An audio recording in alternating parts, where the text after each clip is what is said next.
So today I'm going to show you how to replace a GFCI outlet. And GFCI outlets, you usually find these outside, and usually either outside or in your kitchen or in your bathroom. And there's usually a little reset button there. This is an old circuit or an old outlet, so this bad boy has been around for a while and it needs to be replaced because it's not working anymore. And these GFCI circuits or outlets are usually required by code, because if you got too much load running into this outlet here, it could possibly start a fire. So if you got too much load, like a hair dryer running for a long period of time, or an electric I don't know, trimmer or weed eater, if there's too much load, it automatically turns off and you got to reset it. So anyway, I am going to first take out this box here by unscrewing these two screws right here. So I'm shooting it with one hand and doing it with another hand. Full disclosure, I am not a licensed electrician. So just to get that out there, if you don't feel comfortable with working with an electrical outlet, then call an electrician, because it's definitely not worth an ER visit or your health. So just call somebody and just pay them what they're worth for them to do the job for you. So also, before you do this, always make sure that the power is off. Meaning that you go down to your circuit box and make sure that everything is off so that you don't shock yourself.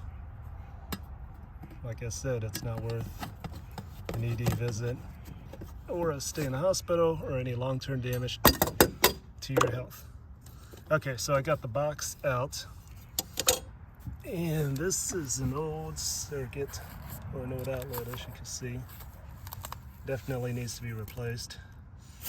And I'm going to replace it with one of these that I bought at Home Depot.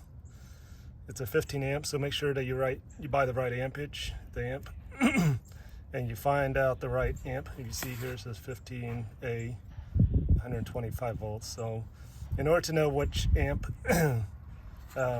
you need for an outlet, go down to your box, your main box. It's usually down the basement, depending on where you live, or in the back of your house if you live in a slab, and look at the amp, and I'll show you that here after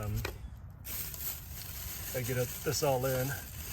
And I already turned everything off, so I'm not worried about getting shocked. But just to play safe, this is my little meter check, and I just stick it in these holes here to make sure that there's no electrical voltage running, because you definitely don't want to get shocked. So everything's off, so I should be able to take this apart now pretty easily.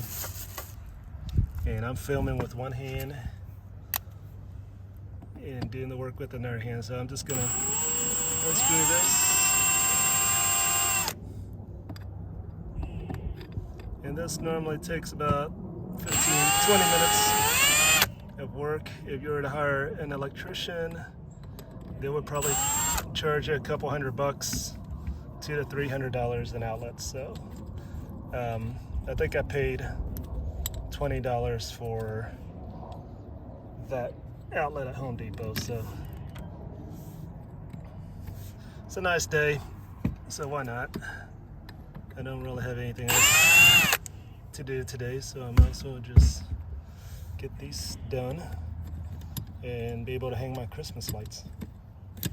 That's why I'm doing this, so I can hang up some Christmas lights.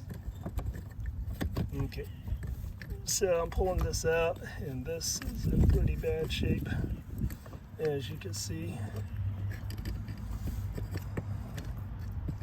So all you have is 3 wires, so it's pretty simple. And I'm going to turn off the camera here and take this piece out. And in order to take this out, you just unscrew this part right here, and these wires should come right out. So I need 2 hands to do that. So basically I just loosened this screw up right here, and you see that white wire comes right off. And you want to do the same to the ground wire as well as to the black wire. Okay, so I managed to get everything off. So this guy here, everything's taken off of these wires here. So usually the black one, always the black one would go into the gold side. So black goes to gold, and the white goes with the white wire. And this is the ground, the copper one. And that's the green screw that you want to put on there. So these new circuits are the same thing. Black is going to go to the gold side, white goes to the white, and the ground is right here. That's the green one. Okay, and they're really easy. They make it super easy. All you gotta do is just slide it in and just screw it in. And I'm gonna free up my hand here and I'll show you how to do it. So even though the power is off, I always make sure that the ground is the first one that I hook up. So as you can see, underneath this green screw here, there's kind of like a lip, and you want to slide the wire right below that lip. Okay, and that's what holds it together.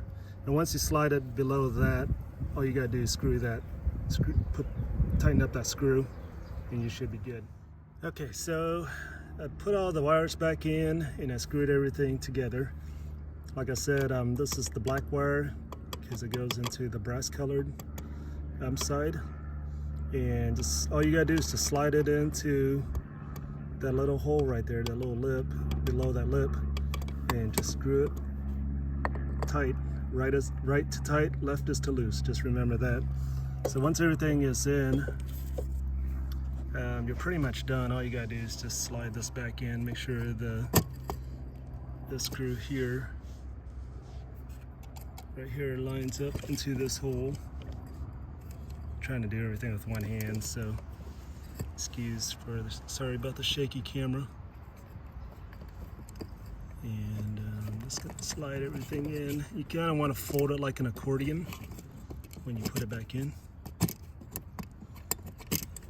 See, once that screw is in that hole, and once this screw is in that hole, just tighten it up. So I gotta free up my hand to tighten everything up. Okay, once you get those screws lined up with the hole, all you do is get your gun, slowly tighten it up.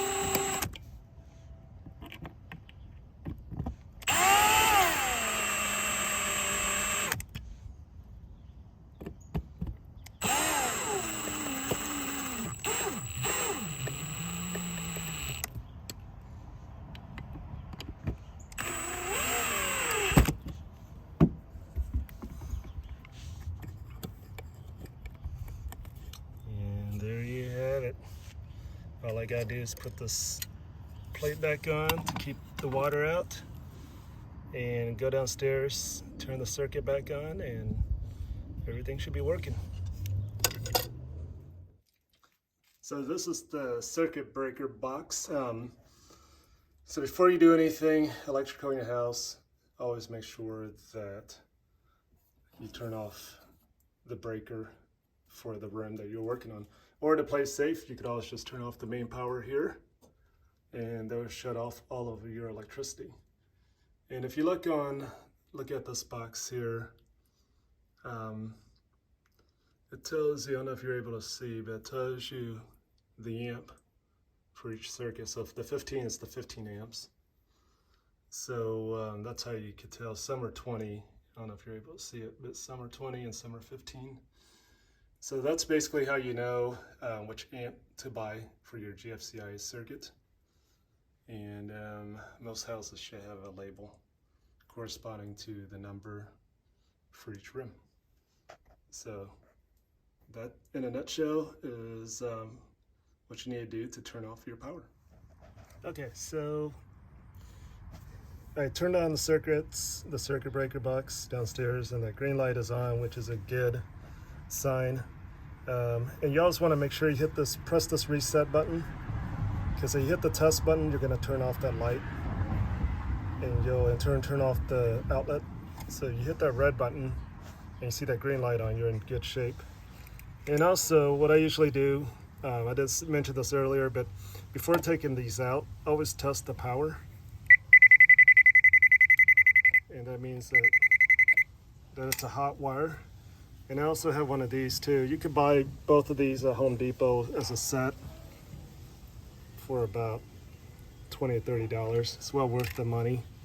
But this basically tells you if your wiring was faulty. So you want the two lights at the end here for it to be correct.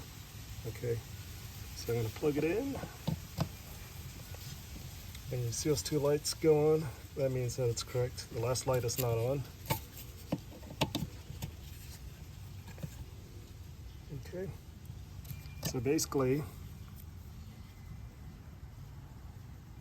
it looks like you're doing good if it's correct. And since we are underneath a porch here, I just kept this box had it turn out this way because it's a lot easier to see when I'm plugging something in. And that's it. It took me about 15 minutes to 20 minutes to do each outlet. And if you feel comfortable messing with electricity, by all means do it. God bless you, and hit the subscribe button and hit the like button. Have a great day.